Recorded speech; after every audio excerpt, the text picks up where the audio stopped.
अपनों की बात नमस्कार कार्यक्रम सर। के 21वें एपिसोड में आप सभी का स्वागत है। और आज इस कार्यक्रम में मेरे साथ कुछ नए मेहमान जुड़े हैं। मैं सबका आपसे परिचय कराऊंगा, लेकिन उसके पहले जो एक बात हम लोग हमेशा कहते हैं कि हमारी जो सोच है, हमने जो सोचा हुआ है वो यही है कि इस मंच का इस्तेमाल सकारात्मक चर्चा के लिए हम करेंगे। सकारात्मक चर्चा के लिए मंच का शुरुआत की गई थी, और जब मंच शुरू हुआ तब उस समय ये बातें बार बार आती थी कि कैसे बदलाव की शुरुआत हो, कैसे ये जो नेगेटिविटी, नकारात्मकता हमारे अंदर छाई हुई है, इसको हम लोग दूर करें। नकारात्मकता को हटाने के लिए हम लोगों ने इस कार्यक्रम को शुरुआत किया। आज ये 21वां एपिसोड है। धीरे धीरे इसमें काफी जगह से लोग जुड़ रहे हैं, देश से नहीं विदेशों से भी लोग जुड़ रहे हैं, विभिन्न राज्यों से लोगों को जोड़ रहे हैं, वहाँ की स्थिति को जान रहे हैं।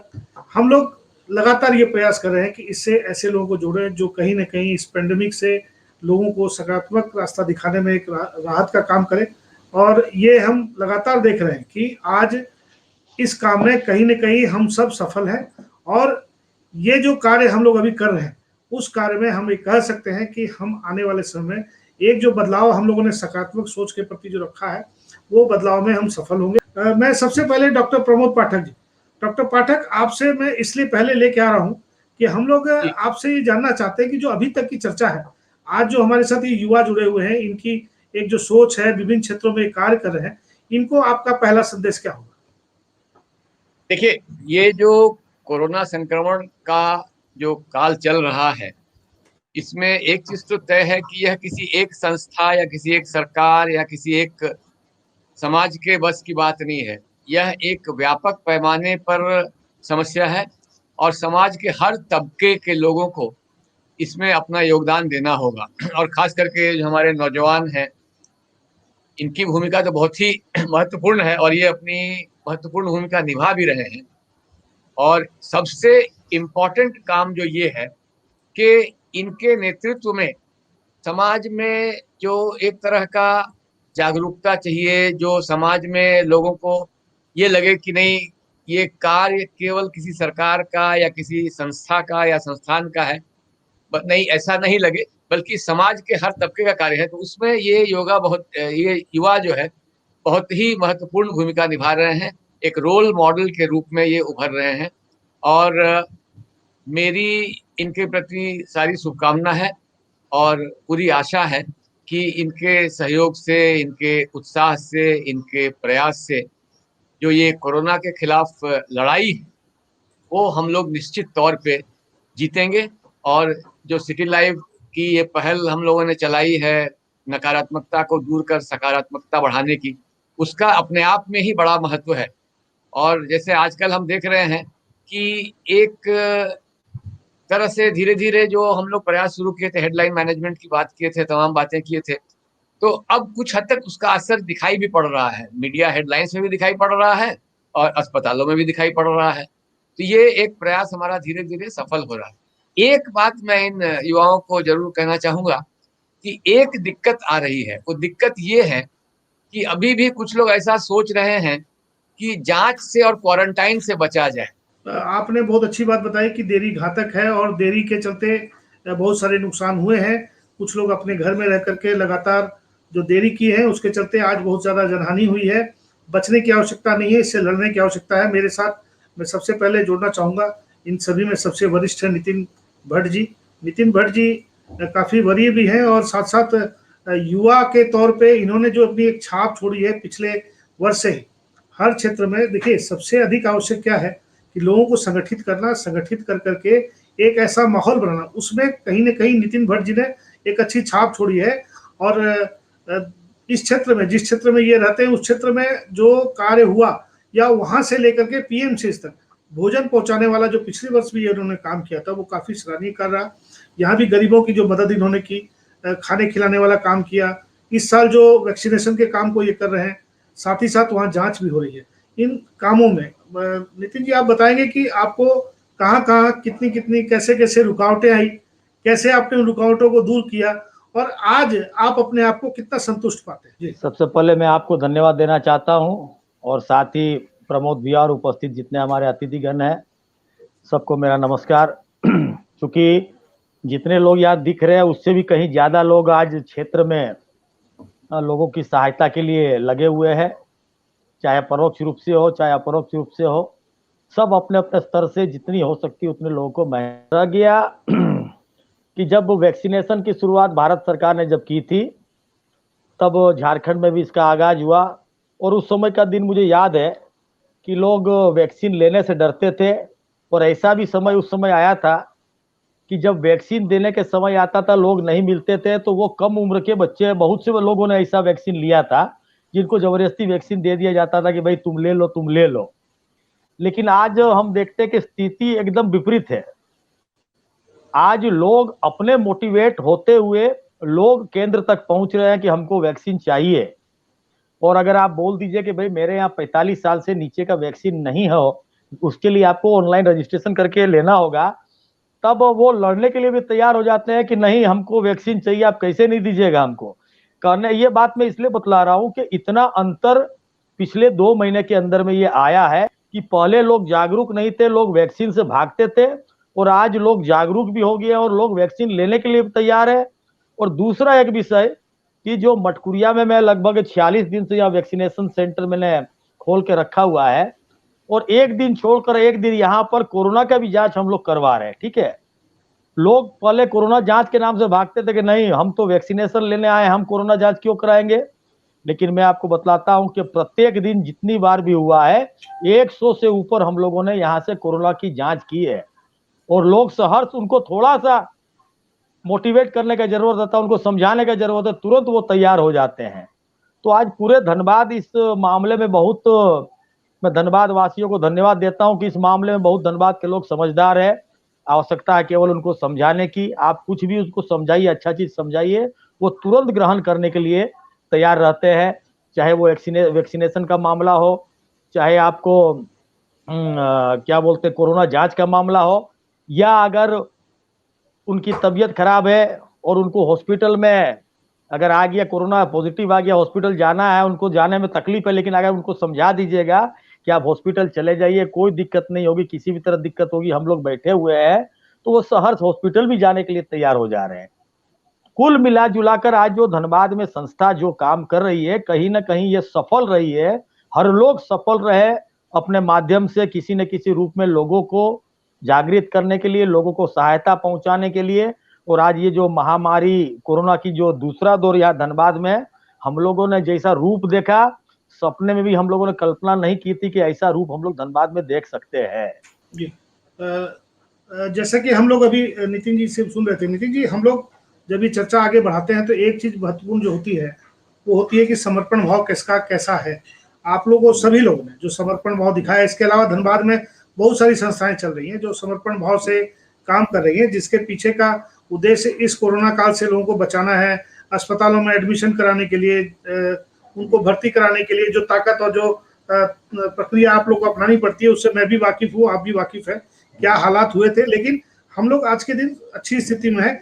मेरे साथ अभिषेक जुड़े हुए हैं। अभिषेक, आपके बारे में बहुत चर्चा इसलिए बाहर नहीं आती कि आप जो कार्य कर रहे हैं उस कार्य में संवाद और समर्पण, संवाद का जो काम आपका बहुत बेहतर चल रहा है। पूरे, जैसा कि मैंने सुना है कि पूरे राज्य में कहीं भी किसी भी क्षेत्र में किसी को मदद की आवश्यकता हो रही है, आप बैठे बैठे वहां पे मदद कर रहे हैं, प्रयास कर रहे हैं हर व्यक्ति से कांटेक्ट करने का, वहां के बड़ी पदाधिकारी से बात करके उनको जो भी सुविधा वहां मुहैया हो सकती है। ये आपको, ये जो मन में ये भाव जो जगा, ये कैसे जगा है, कैसे आप इस पे अपने आप को लेके आए कि हमको अब ये काम करने की आवश्यकता है। अभिषेक, आप अनम्यूट है, जरा सा अनम्यूट कर लीजिए, है ना, म्यूट है जी। सबसे पहले नमस्कार भैया। जी।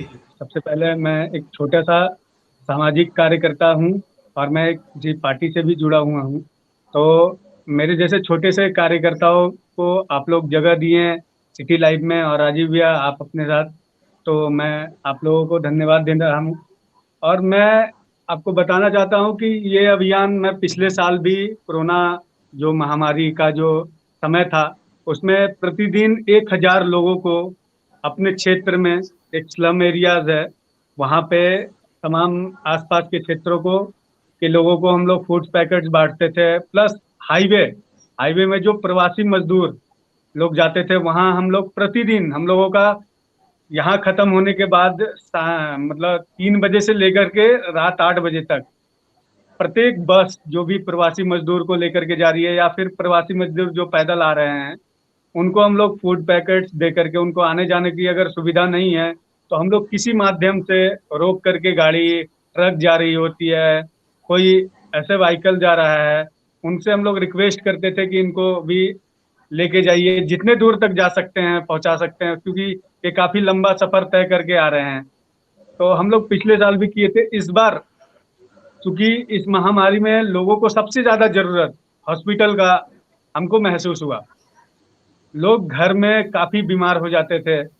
एक दिन रात में 12:30 बजे मेरे को 16 तारीख को सुबह में एक व्यक्ति का फोन आया, और वो व्यक्ति हमको बोल रहे थे कि मेरे पिताजी का तबीयत बहुत खराब है, कहीं बेड उपस्थित नहीं मिल पा रहा है। फिर मैं डिस्ट्रिक्ट एडमिनिस्ट्रेशन से बात किया, मैं सब लोग हाथ खड़ा कर दिए। उसके बाद 4:30 बजे उनका फिर से फोन आता है कि भैया मेरे जो फादर थे वो नहीं हैं। तो हमको इस सिस्टम थोड़ा सा हमको समझ में नहीं आया। तो हम बोले कि ये प्रयास हम लोगों को करना चाहिए। तो हम लोग 20 लोगों का एक टीम बनाए पहले, और 20 लोगों के टीम के साथ बैठ करके हम लोग एक डिस्कशन किए, जिसमें 10 लोगों को फील्ड वर्क और 10 लोगों को सोशल साइट्स पे काम करने के लिए हम लोग दिए। सोशल साइट्स पे हमारा ट्विटर है, फेसबुक है, व्हाट्सएप में जितनी भी मैसेज आते हैं लोगों का रिक्वायरमेंट, चाहे वो ऑक्सीजन का हो चाहे बेड का हो। अभी भैया हमको आपको बताने का एक काम कर रहे हैं, क्योंकि मैं एक छोटा सा कार्य करता हूँ। मतलब रूबिया इलियाकत जी जो हैं, उनका 4 केसेस मैंने सॉल्व किया है झारखंड और बिहार में। और कई राज्यों से लोग हमसे संपर्क करते हैं। दिल्ली में लोगों को हमने बेड दिलवाया है। फरीदाबाद में हम लोगों की टीम ने वहाँ पे ऑक्सीजन उपलब्ध कराया है। हम लोग चंडीगढ़ में रेमडेसिविर इंजेक्शन वहाँ के जिला प्रशासन के माध्यम से, उनको 4 दिन से नहीं मिल रहा था, उनको हम लोग ने प्रयास करके तुरंत दिलवाया। तो ऐसे कई महत्वपूर्ण लोगों की हम लोगों ने, हमारी टीम ने मदद किया है, और आगे भी हम लोग इस तरह लगे हुए हैं। अब हम लोग क्या है कि अब केसेस थोड़ा कम आ रहा है, 2-3 दिनों से केसेस कम आ रहा है। तो हमारे टीम के लोग भी थोड़ा सा ये हैं, जो टीम फील्ड में काम कर रही है उनका काम है कि जो लोग ऑनलाइन हमसे जो भी संपर्क करते हैं, जो लोग होम क्वारंटाइन है, जो लोग हॉस्पिटल में भर्ती हैं लेकिन उनका कोई भी रिलेटिव्स यहाँ नहीं है, उनका कोई भी परिजन नहीं है, उनके लिए हम लोग फूड पैकेट्स बना करके प्रतिदिन देते हैं। मेडिसिन किसी को जरूरत है तो हम लोग मेडिसिन भी प्रोवाइड कराते हैं। तो इस तरह से हम लोगों का सेवा कार्य चल रहा है। ठीक है, आप लोगों ने बड़े अच्छे काम किए हैं लगातार, और हर क्षेत्र में आप लोग एक्टिव हैं। मैं आगे बढ़ता हूँ, और रमेश पांडे मेरे साथ जुड़े हुए हैं। रमेश जी, आपके बारे में भी काफ़ी चर्चा होती है। आप भी पिछले पेंडेमिक से ही, पिछले वेब से ही, जब ये वेब 1 आया था उस समय से ही काफ़ी सक्रिय हैं। जो सामाजिक कार्य करने में आपको खुशी मिलती है वो हम लोग देखते हैं, लेकिन एक सकारात्मक संदेश समाज के अंदर ये भी जाता है कि समाज उनके साथ खड़ा है। दुख के समय में समाज खड़ा है, तो सुख के समय तो आवश्यकता किसी को नहीं पड़ती है, लेकिन दुख में अगर समाज खड़ा है, समाज का युवा खड़ा है, तो एक पॉजिटिव संदेश जाता है। आपको किन किन समस्याओं का सामना पड़ा और आपने ये कैसे किया, या आपके पास कैसे काम करने की टीम है, इसको थोड़ा सा ब्रीफली आप बताइए। आज के समय में सकारात्मक सोच की बहुत जरूरी है हमारे प्रदेश को। तो कोरोना जो नाम है उससे डरो ना, सतर्क रहने की जरूरत है। और हम लोग जो हॉस्पिटल में बेड नहीं मिलता था, आज 50% बेड खाली है। इसलिए हम लोगों को हौसला बुलंद करना है कि कोई भी अगर टीवी में देखता है आज के डेट में, तो जहाँ टीवी में नजर आ रहा है कि लाश बिछ रही है, यहाँ वो मर रहे हैं, वहाँ ये मर रहे हैं, कहाँ ठीक हो रहे हैं पब्लिक, कहाँ पेशेंट ठीक हो रहा है, उसको भी ज्यादातर दिखलाने का कार्य करना चाहिए। और ये सोच हमारे मन में आया इस लॉकडाउन में, इस कोरोना पीरियड में। हमारा एक मित्र जो बचपन से साथ में पढ़े थे, बड़े हुए थे, और आज ऑक्सीजन सिलेंडर के कारण उसका मृत्यु हो गया, और हम गांव पे थे और उसका जान हम लोग नहीं बचा पाए, हॉस्पिटल में बेड नहीं दिलवा पाए। उसके बाद एक मन में विचार आया कि अपने भाई जो प्रदेश में अपने भाई हैं, कोयलांचल में अपने नागरिक हैं, उनके लिए कुछ करना है। तो हम लोग जैसे ही गांव से यहाँ पर आए, ऑक्सीजन सिलेंडर का व्यवस्था करके लोगों को अपना एक नंबर जारी किए हैं, उस नंबर पे लोगों का फोन आता है और हम लोग तुरंत 1 घंटे के अंदर उनको व्यवस्था करवा कर ऑक्सीजन मीटर के साथ, फॉलो मीटर के साथ उनको देते हैं और काफी लोगों को परेशानी देखने को मिला। अभी बीच में हम लोग 25 से 30 आज हम लोग 5, 7, 10 सिलेंडर दे रहे हैं, तो कहीं न कहीं खुशी हो रहा है कि हमारे जो कोयलांचल के लोग हैं कहीं न कहीं स्वस्थ हैं और कमी खत्म हो रही है कोयलांचल से। तो ये बड़ा बढ़िया बात, संदेश है हमारे कोयलांचल के लिए और हमारे प्रदेश के लिए। जो रिकवरी रेट है बहुत ज़्यादा अच्छा हो रहा है और हम लोग घर में रहें, सुरक्षित रहें और अपने परिवार को सुरक्षित रखें।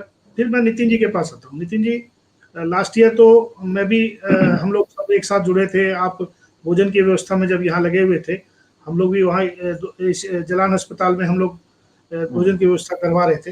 धनबाद में पिछले वर्ष और इस वर्ष में जो फर्क देखने को मिला है वो ये है कि लोगों ने संवाद के माध्यम को मजबूत कर लोगों को सचेत किया और लोगों को सेवा दी। आप जैसे कुछ लोग हैं जो फील्ड में रह करके, समाज में जा करके वहाँ पे अपने सामने सारी चीजों को संपन्न कराया है, कितनी सुखद अनुभूति आपको इससे होती है? देखिए, इससे ज्यादा तो सुख आपको मिल नहीं सकता है और ये इसलिए नहीं मिल सकता है कि ये सौभाग्य सबके पास ये है भी नहीं। हर कोई व्यक्ति अगर चाहे कि हम ये काम कर ले तो भगवान ने उसको वैसा सौभाग्य भी नहीं दिया कि हर कोई व्यक्ति वो काम कर सके। हाँ ठीक है, सबका अलग अलग नजरिया है, सोचने का, काम करने का अलग अलग तरीका भी है। और लेकिन खासकर ये जो कोरोना महामारी 2 जिसको हम लोग बोल रहे हैं, इस समय अच्छे अच्छे लोगों को जमीन पर जाके काम करने में बहुत डर और भय का माहौल देखने को मिला। ये हमको लगता है यहाँ जितने अतिथिगण मौजूद है उन्होंने भी इसका अनुभव शायद किया होगा, क्योंकि हम लोग पिछले कोरोना काल को जब देखते हैं तो अनेकों ऐसी संस्थाएं थी, आपने देखा होगा जिसमें मैं भी एक था, कि हम लोग रोड पर लोगों को भोजन कराते थे, 2 टाइम भोजन कराते थे और प्रत्येक दिन हमको लगता है 1400-1500 आदमी को भोजन कराते थे। लेकिन इस साल आपने जब देखा होगा कि भोजन कराने बहुत कम लोग, बहुत कम संस्था बाहर निकली, क्योंकि इस बार का जो महामारी था वो विकराल महामारी थी और हर कोई व्यक्ति हो, कोई भी जो काम कर रहा था, किसी भी क्षेत्र में काम कर रहा, चाहे वो घर बैठ के ही कर रहा था, लेकिन हर व्यक्ति के मन में कहीं ना कहीं भय समाया हुआ था। लेकिन फिर भी उसके बाद भी लोगों ने हिम्मत दिखाई, हिम्मत नहीं छोड़ी और लोगों के बीच पहुंचे, लोगों की सेवा की।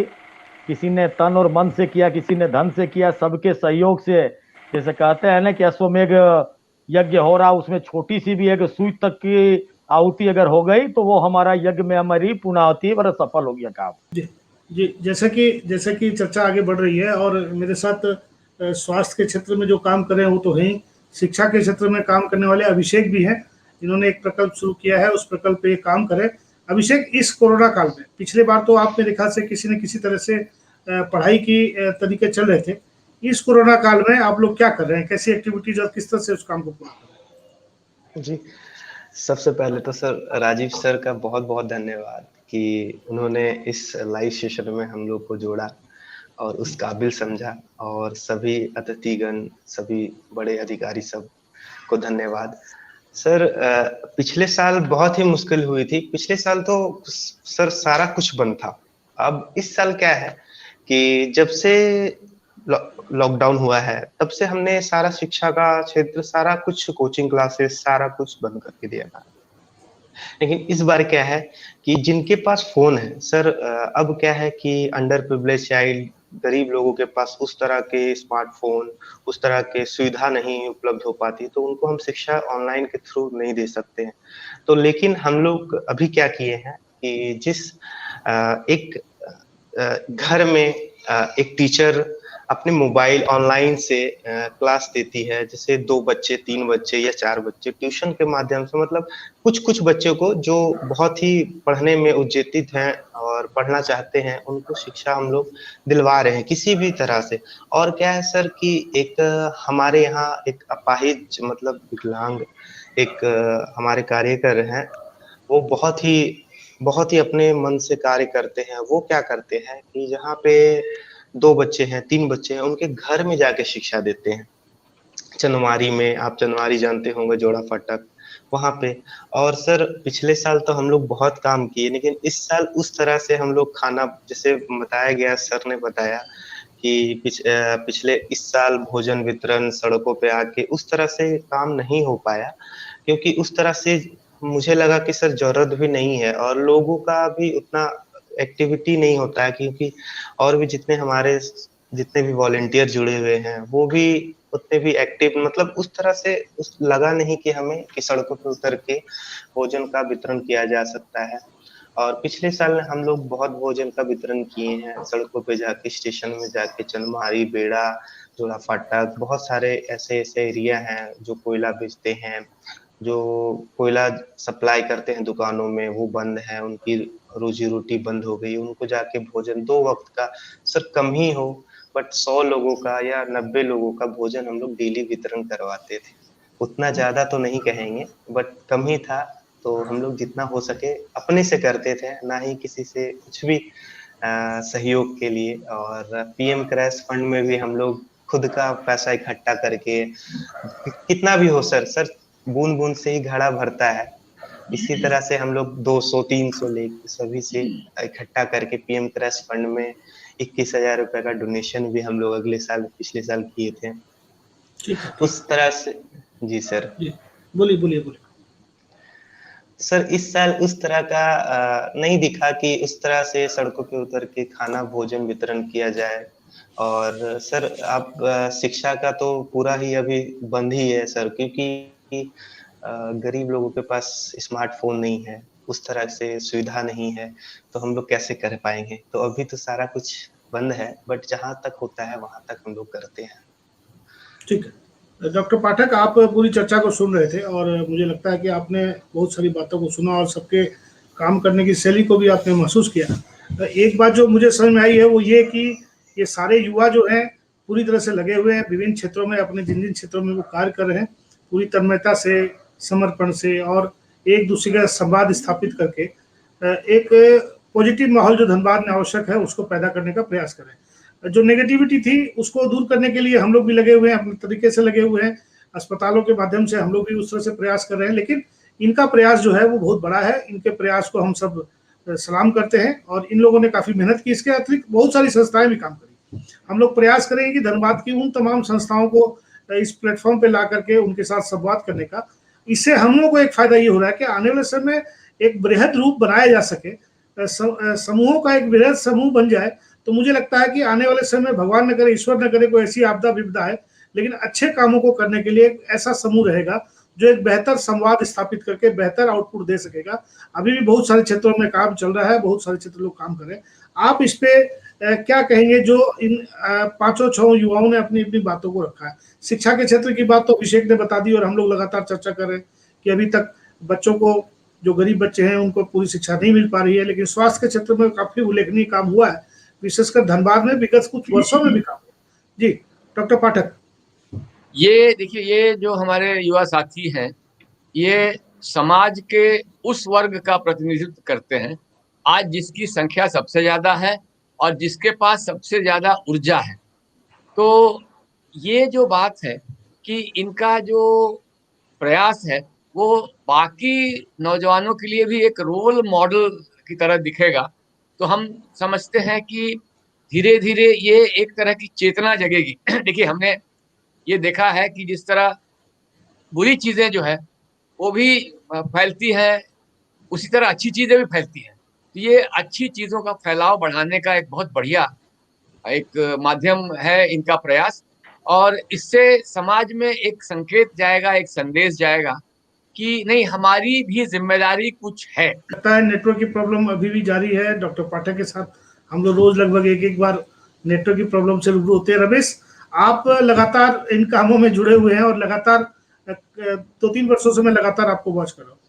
तो अभी जो काम करने की जो शैली युवाओं में आई है, युवा वर्ग के अंदर में थोड़ा सा उत्साह का संचार भी हुआ है, लेकिन इस दौर में सबसे अधिक खतरा भी जो है युवाओं पे है, क्योंकि युवा वैक्सीनेटेड नहीं है। अभी ये कल से जो है कल से वैक्सीनेशन का काम युवाओं में शुरू हुआ है। आप इसको कैसे देखते हैं? युवाओं के अंदर में जो सोच है कि हम लोग को वैक्सीन से बचना है, हमको अभी आवश्यकता नहीं है, हमारी इम्यूनिटी बेटर है, हम युवा हैं, इस भाव से कब निकलेंगे, या उनके मन में जो भय है कि भाई हम वैक्सीन अगर लगाते हैं तो कहीं ना कहीं मुझे उसका नुकसान होता है, मुझे कहीं तकलीफ हो सकती है, तो इसको आप लोग कैसे लोगों को सलाह देते हैं, कैसे लोगों को एडवाइस करते हैं, और ये जो सोशल मीडिया और बाकी माध्यमों से आप लोग जुड़े हुए हैं उसके माध्यम से किस तरह के संदेश प्रसारित करते हैं? एक लड़की का फोन आता है शाम को कि आज हमने 18+ का कोरोना वैक्सीन का इंजेक्शन लिया था और मेरा सांस फूल रहा है, हमको ऑक्सीजन का जरूरत है। तो उनसे कहा गया कि आप पहले बगल में जो डॉक्टर हैं उनसे जाकर संपर्क कीजिए कि आपको ऑक्सीजन लेवल क्या है। तो उनका ऑक्सीजन लेवल 98 था। तो टीवी देख के, वो दिन भर बच्ची टीवी देख रही थी, टीवी में वही देख रही थी कि वैक्सीन लेना है, टेंशन है, ये है, वो है, लेकिन उसका जो ऑक्सीजन लेवल था वो 98 था, उसके बाद वो लड़की नॉर्मल हो गई। तो जो मन में भय है आज के समय में कि हम कोरोना का टीका लेंगे तो हमको कुछ हो सकता है। देखिए, कोरोना का वैक्सीन लेना है, जो शुगर पेशेंट हैं, वो थोड़ा अपना शुगर जाँच करवा लें। और जो सेंसिटिव एरिया, जैसे हम लोग अभी रोड पे घूम रहे हैं, तो हम लोग कोरोना का पहले टेस्ट करवा लें, उसके बाद कोरोना का वैक्सीन लें, ये ज़्यादा अच्छा रहेगा। कि जिसको अगर मन में डर है कि हमको कोरोना हो सकता है या हमको 2 दिन से फीवर था या सर्दी-खाँसी ऐसा कुछ हुआ है, तो कोरोना का टेस्ट करवा लें, उसके बाद वैक्सीन लें। जैसा कि अभी देख सकते हैं कि 18+ का जो कोरोना वैक्सीन का टीका लग रहा है, बहुत लोग रजिस्ट्रेशन नहीं करवा पा रहे हैं। इसके लिए देखना चाहिए कि बहुत से ऐसे एरिया हैं जहाँ मोबाइल का या कुछ व्यवस्था नहीं है या कोई जानता नहीं है कि मोबाइल से रजिस्ट्रेशन कैसे होगा, तो हम लोग इंजेक्शन वहाँ तक नहीं पहुँचा पाएँगे। तो इसको देखना होगा कि हम लोग सरल तरीका क्या है इसका, जो बिना रजिस्ट्रेशन का भी कुछ लोग जाके इंजेक्शन ले सके, प्राइवेट में या सरकारी में कहीं भी। एक बड़ा विषय जो ये है वो ये है कि बिल्डिंग बनाना और मशीनरी परचेज करना आसान होता है, मैन पावर खड़ा करना थोड़ा टफ जॉब है, क्योंकि ये महसूस हम लोग को भी अस्पताल में हुआ है जब 24 में से 18 स्टाफ जब कोरोना पीड़ित हो गए तो हम लोग के सबके हाथ पांव फूल गए कि अब अस्पताल की व्यवस्था चलेगी कैसे।